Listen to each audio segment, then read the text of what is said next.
amazing ladies in business. Welcome to the HerStory podcast. I'm your host, Kylie King, the founder of Australian Ladies in Business Initiative. And I am so excited to be joined today by the incredible Tracy Shirvill from Finding Felicity Counselling. Thank you so much for joining me today. Thanks, Kylie. It's nice to see you again. Yes, it's always good to catch up. So let's start with the listeners. Do you want to introduce yourself? Tell us a bit about who you are and what your business is about.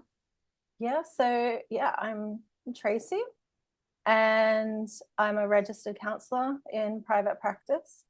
I did the midlife career change. So my background is, basically left high school, went into admin, stayed in admin, working my way up, but all the time knowing that I wanted something, never really knowing what I wanted for a while. I was interested in psychology for a long time, but I knew I didn't want to be a. So I finally had a couple of people say to me that you'd be a good counsellor, and I had no idea what they were talking about until I went to counselling, and then I was like, oh, okay, I understand what they're talking about now. So I had some things happen in my life that made me do a big reflection on everything that was happening, everything I was doing. And I realized this is the time. If I'm going to make a change now, I got to do it now. So I went in and studied counselling, did a diploma, loved it, jumped into a bachelor's, loved it. Probably entered at the most awkward time because it was the pandemic. So an interesting time to change careers and enter a new industry, but I wouldn't change a thing. Mm-hmm. So that's probably me professionally. Personally, I'm a bit of an introvert. I love my books, I love my coffee, and I pretend that I don't like going out, but I kind of do. That's fair enough. I like to keep my options open. Well, that's fair enough. And then it's, you can go out and then just have that moment to recharge away from everyone. Yes. Yeah. So my counselling practice is online, which is a great thing about the pandemic, is that it opened up a variety of ways to meet people, ways to connect to people. Coming from a corporate world, I was used to being on WebExes almost every day, so I knew it was great. But counselling is an industry that can take a while to change and come up to date with technology. So this is a great time for me because it's given me the opportunity to actually open the counselling practice that I wish that I had had. So you mentioned before we jumped on the podcast that your counselling service is a little bit different. How would you describe it? So a traditional counselling service uses a lot of cognitive behaviour therapy, especially if you go to a psychologist, which is the way most people are introduced to counselling in Australia, is they get their mental health care plan, they go to a psychologist. At a psychologist, you will be given CBT, which is very structured. It works, it's great, but it's not for everybody. So I wanted to be able to work as a counsellor using modalities that I knew were evidence-based, but didn't keep people in, first of all, didn't re-traumatize people. So traditional forms of therapy, you have to kind of express what you went through. So you have to talk about your trauma. I don't think that's necessary. Some people need that catharsis. They need to get it out. And even in my practice, they're more than welcome to do that. But I don't think it's necessary to do that. So I come from a solution-focused approach.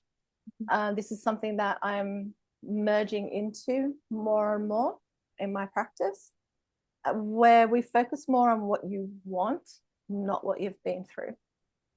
It's also flexible. So, you know, when I went to counselling, I had to take time off work because there was nobody near. I certainly couldn't go to anywhere near where I lived because I was rarely home. Yeah. I lived in Western Sydney, worked in the city. I had no connections to my local community. There are limited services even in the city.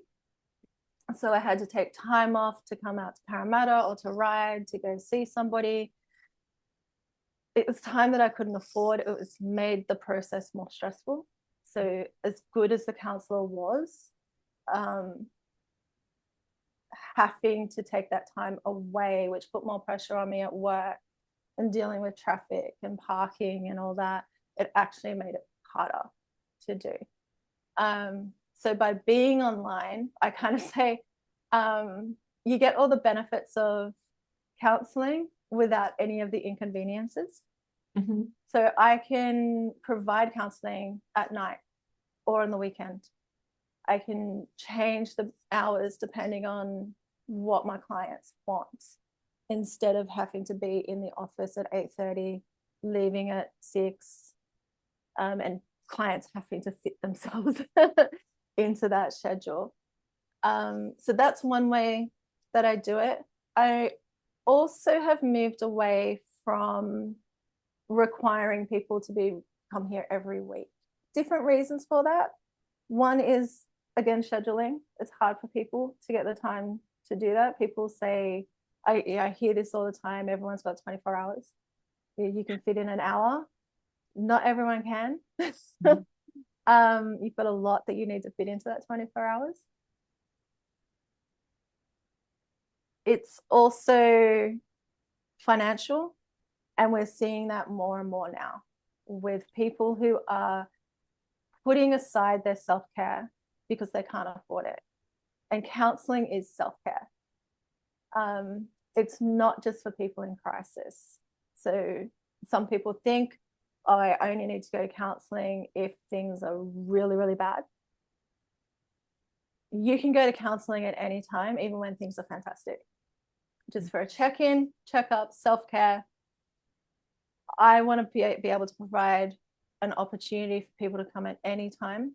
So the great thing about solution-focused approach is that you can come once and benefit. You don't have to come for 8 sessions before you see change. I aim to have some kind of positive change in that first session. And then you get to choose how often. So is there any, no, I know it's probably very different, but you could probably, working in the industry, know, is there any type of like funding that people can get to help, like Medicare, or no, it's just they have to pay if they come and see you? So counselling, it does not come under Medicare. It's something that our governing bodies have been fighting for a long time. And we're currently actually going through a government-led national standards review that may eventually lead to counselling being included under Medicare. If you're in NDIS, you may be able to get counselling services under your plan. Mm-hmm. However, with all the changes that have recently happened with NDIS, a lot of participants have had their mental health services cut from their plans. And even the way that they've redefined what you can do with NDIS participants has excluded, even though it's related to their disability, it's excluding counselling. Mm-hmm. Some private health funds have rebates. I do not accept insurance rebates, basically because you have to, it's this old law that everyone forgot about. It's a in the federal law, in order to be a health fund provider, you have to have your first aid certificate with CPR. So even though I don't see people in person, I have to have my CPR, which I had until I came to renewal time and I had an injury, and you have to kneel down to do it. And my injury prevented me from actually leaning down and getting my renewal. So I thought, this is something, until that law is changed, I don't want to be saying to people, oh yeah, I accept private health insurance, but next month when I can't do the renewal because of an injury or whatever reason, I have to stop doing that. I don't want people thinking that they can afford to come to me because they've got health insurance and then finding out that they can't because something's changed on my end. So that's a really long-winded way to say counsellors are really excluded from the majority of funding pathways. Which I'm just so surprised about, that this hasn't changed more. And then you've just mentioned with NDIS that with the changes coming, some of the mental health requirements that people need.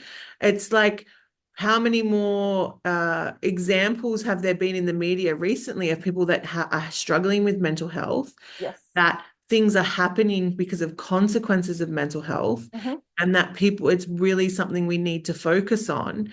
And yet we have these people that are going, yeah, I'm happy to help. I'll become a counsellor. I'll go through, as you mentioned, I can't turn around and say I'm a counsellor. Like, you have to go to TAFE and get a diploma. You've mentioned you then proceeded on to get a bachelor's. So you've invested all that time to go, hey, I'm here to help with mental health. It's a different way. This is how I believe. I know it's working. It's solution focused. I'm getting this stuff with my clients. And the government's still like, meh, mental health's nothing. You've still got your legs and your arms. You're good. Yeah, basically. It's really, it drives me nuts. And I know it's a bit taboo to use a term like that as a counselor, but it really does. Like, my head just says, oh my gosh, I can't do it. It's a harder industry than I thought it was going to be to get into. Like, doing the training, it's awesome. That's fine. But when I entered, or when I graduated, there were literally no counselling jobs. Not one in all of Sydney. And in the 2.5 years that I've been practicing, there's been a slow uptake of counselling ads being put out there, but they want the highest level of counsellors. There are no graduate programs for counsellors.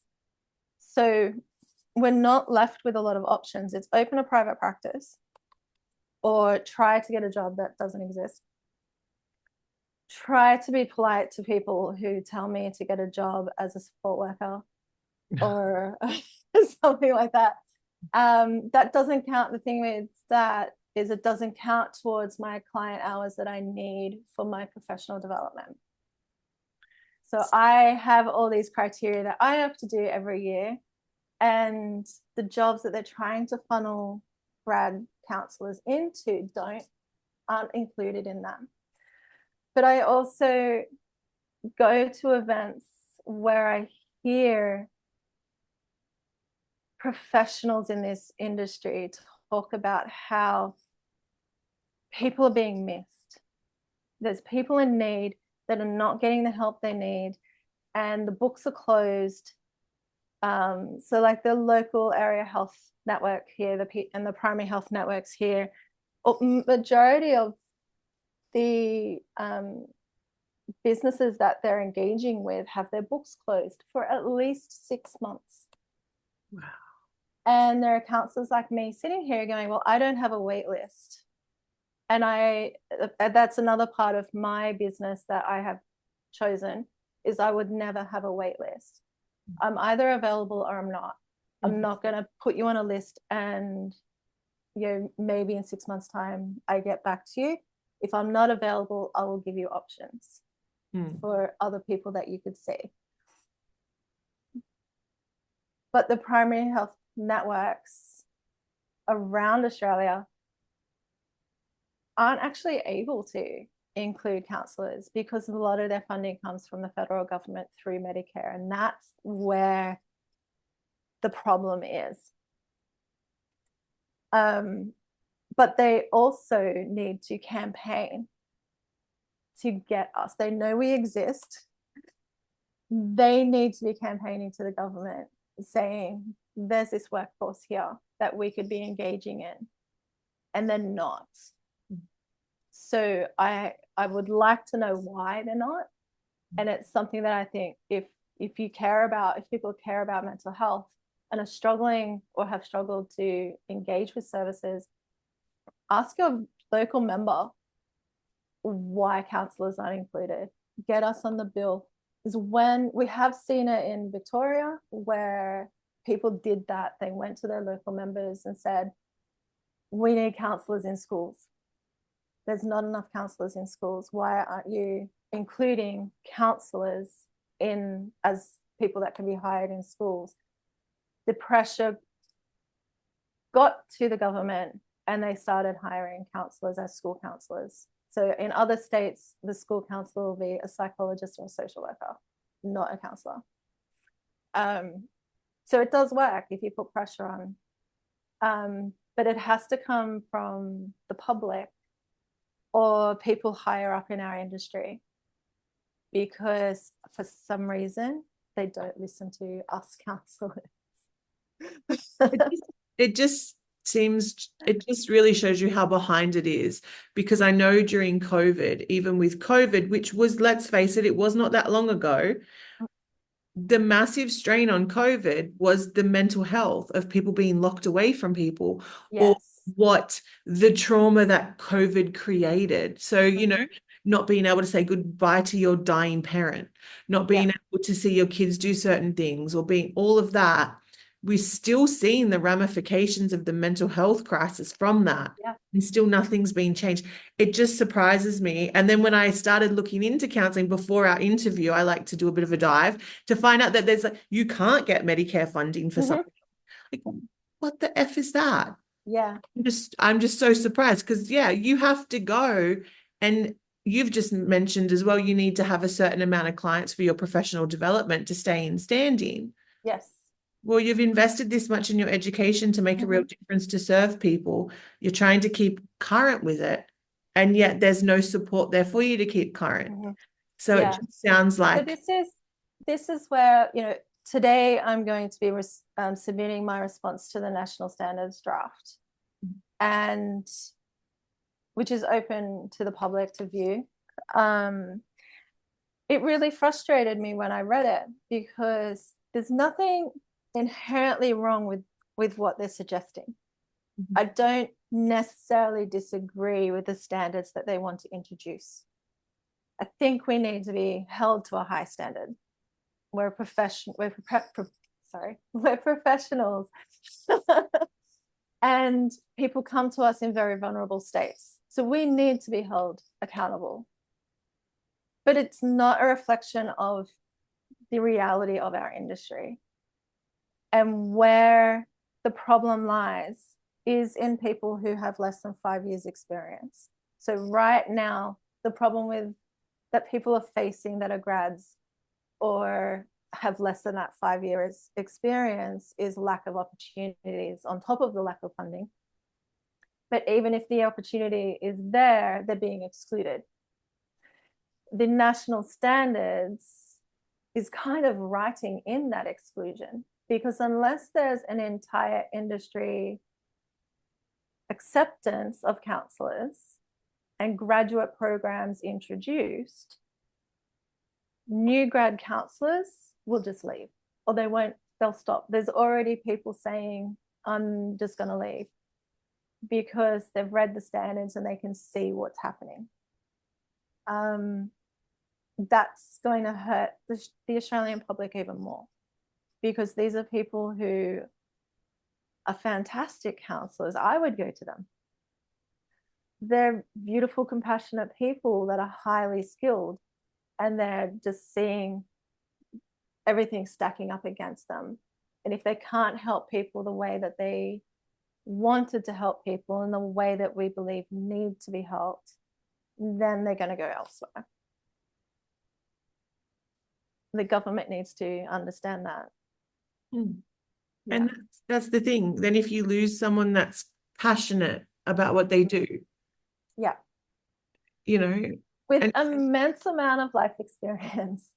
yeah, One of the main differences between a counselor and a psychologist is we don't have that high school to university pathway.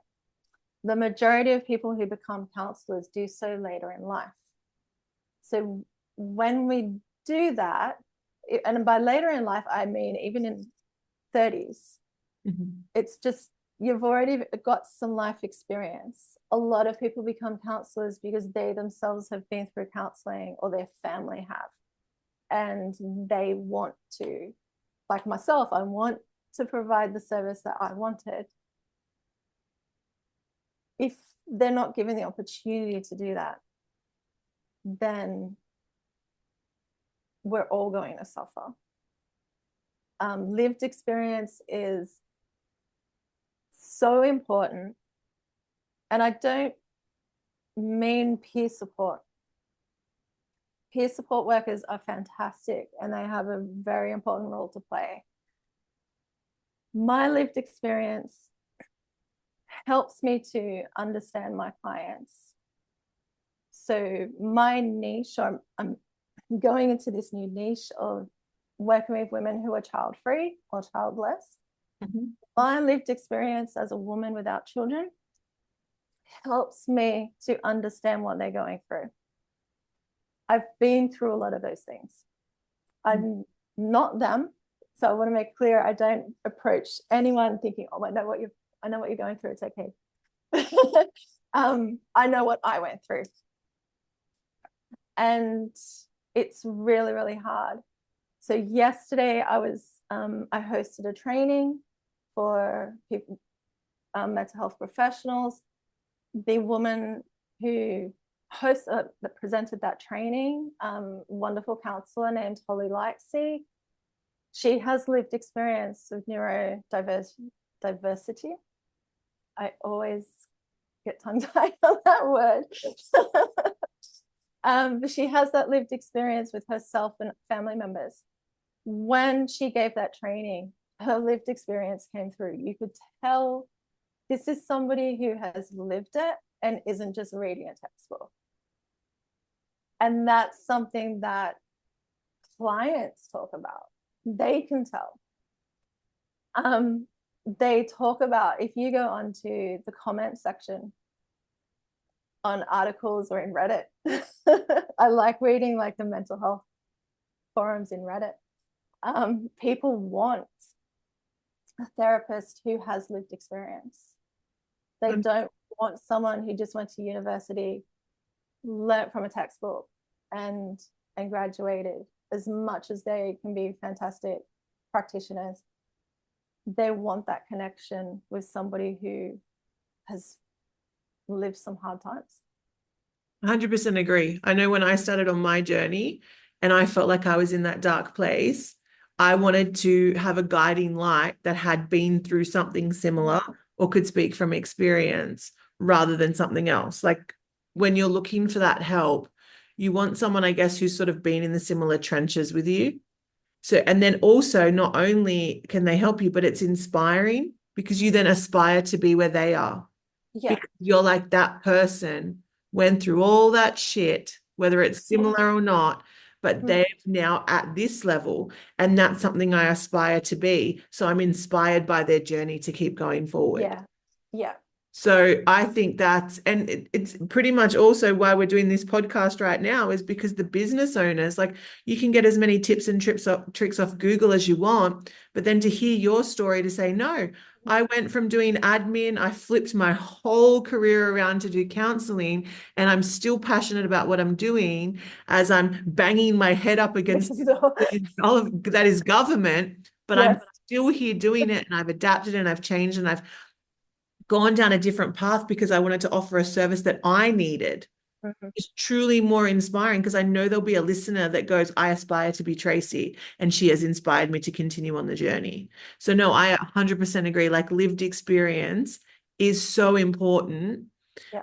Not saying anything bad on qualifications. You've got qualifications. I've got a master's in business. Like Mhm. qualifications are great, Yep. but there's only so much you can learn from a book and Yes. a teacher, which generally when if they're a good trainer or they're a good teacher and they're training, they're teaching you and sharing their lived experience, which also does the same thing. Yeah, the best lecturers I had lived experience.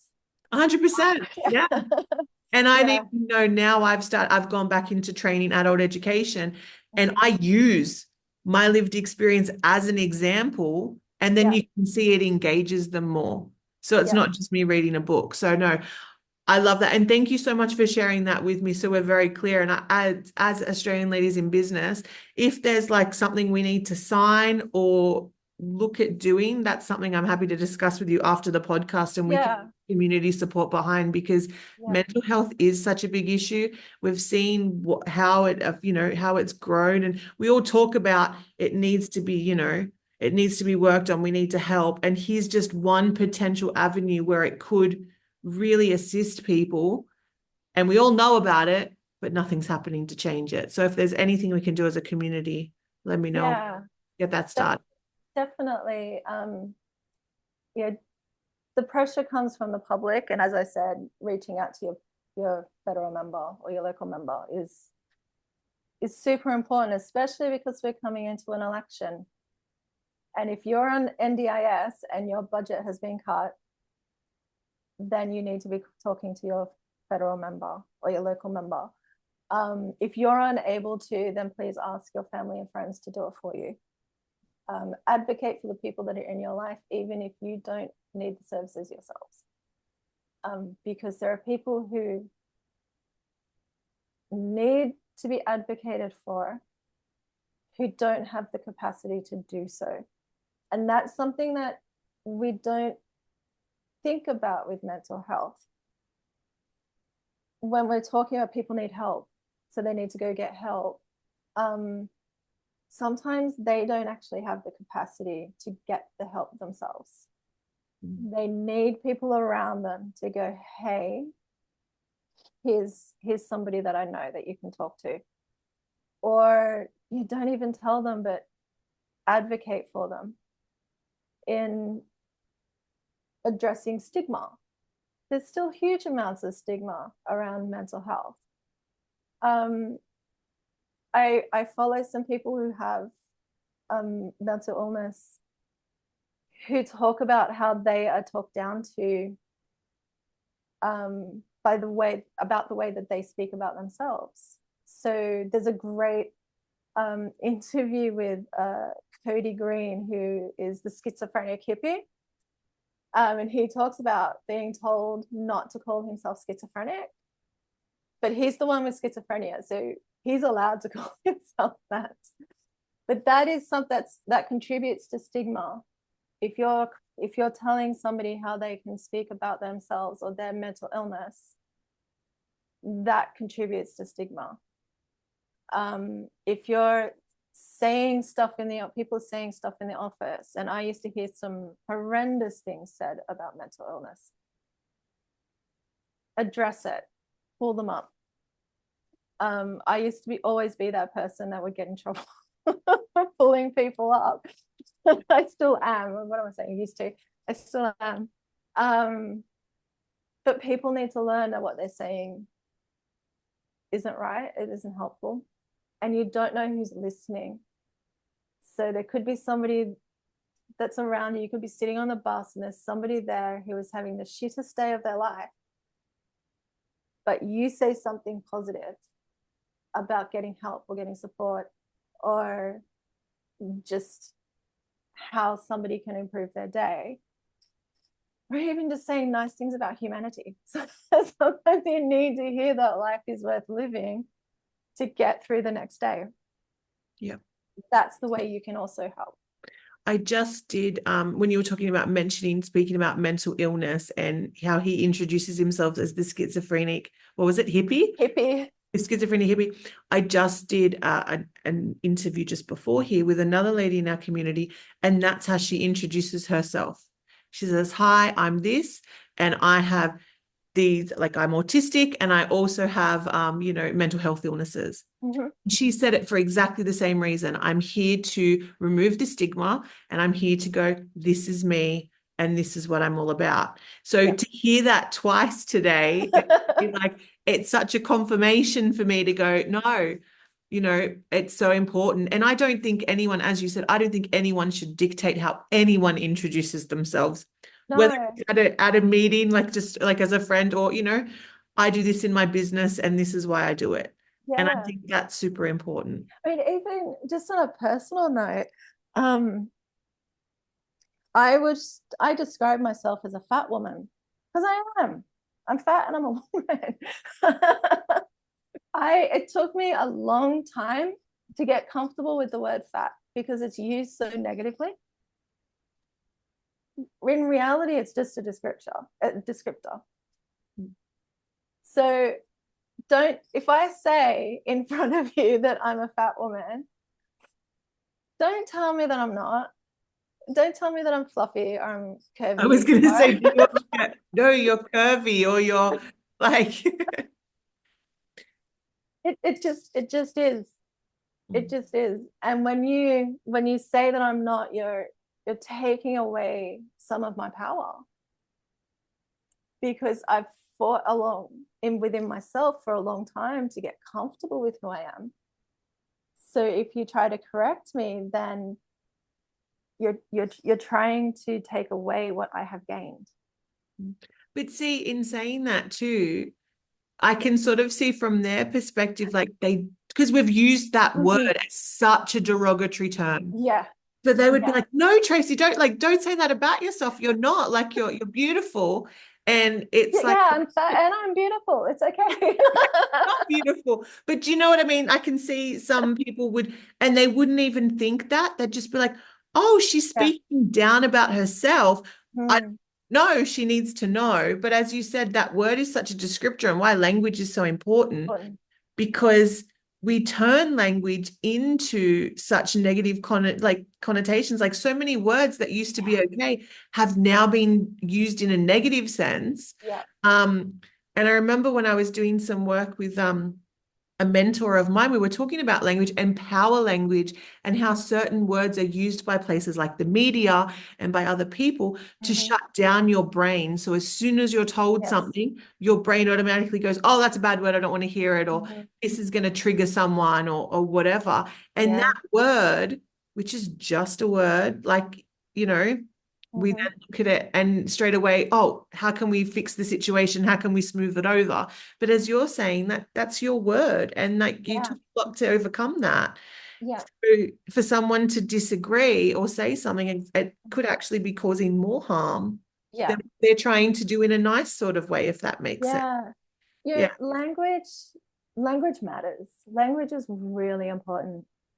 And I'm learning. I used to think that I'm learning it more through my counseling training and the journey because I've got the qualifications, but we never stop learning. Yes. Okay. So I'm learning more and more just how important language is. And it's one of the reasons why I chose the word Felicity in my business name, because I did a deep dive on the word Felicity. I knew it was, you translate it, it means happiness. Okay. But that's not where it came from. It's an old Latin term from France that essentially, it's from agricultural communities, that essentially means the happiness that you experience after you've cultivated your crops. So you go through you have to toil the soil, you have to plant your seeds, you have to nurture and allow the seeds to germinate and grow. And at the end of it, after you've done all of that work, and sometimes some seasons don't go well. Okay. Yeah, but at the end of it, there is this happiness that can only come from all of that work. And I kind of see counseling in a similar way. It's not comfortable. There's going to be tears for most people. There's some tears at some point. You might stub your toe. You might go okay for a few months, and then you have a crappy year, whatever. It's okay. These are the seasons of your life. But you keep going through it. And at the end of it, there's this experience that only you can have. And I can't even, as a counselor, make you have it. You do the work. The client is the person that's actually cultivating that for themselves. So that's why language is important. And I try to reintroduce that word as often as I can, because it has such deep meaning. Mm-hmm. It's not just happy. And this is why language matters. So when somebody hears me say, I'm a fat woman, take a moment before you react and you say something.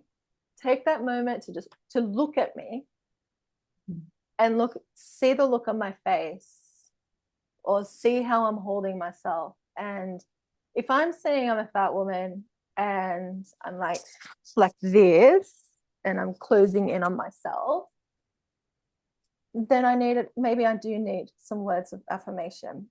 But I stand tall when I say it. So watch the way that people are responding. If somebody is saying that they're autistic, look at them and acknowledge them in all of their greatness right there. Because I'm sure it's taken her a journey to be able to say, this is who I am. And I'm going to tell you who I am. What a great way to end. Let's just stop talking, Tracy. It is such a beautiful way to end, because it is. And yeah, it's such an important thing. Listeners, rewind that and listen back to what Tracy said, because I know I am, because it is so important. So after that wonderful conversation, Tracy, how do we stalk you? Where do we find you? So my business pages are on Facebook and Instagram, and I have a lovely website that I built myself, so please look at it. And it's Finding Felicity Counselling, and I'll put all your links below. So yeah, so you can find you on Facebook and go check out the beautiful website. Yes, and on Instagram. So yeah, beautiful. No, that's fine. That's my authenticity. Well, thank you so much for this amazing conversation. I felt like we've talked about so many different things that are so important, and really you've given advice and tips on the way we introduce ourselves and language, and it's been such an amazing conversation. So thank you so much. Thank you. This has been fantastic.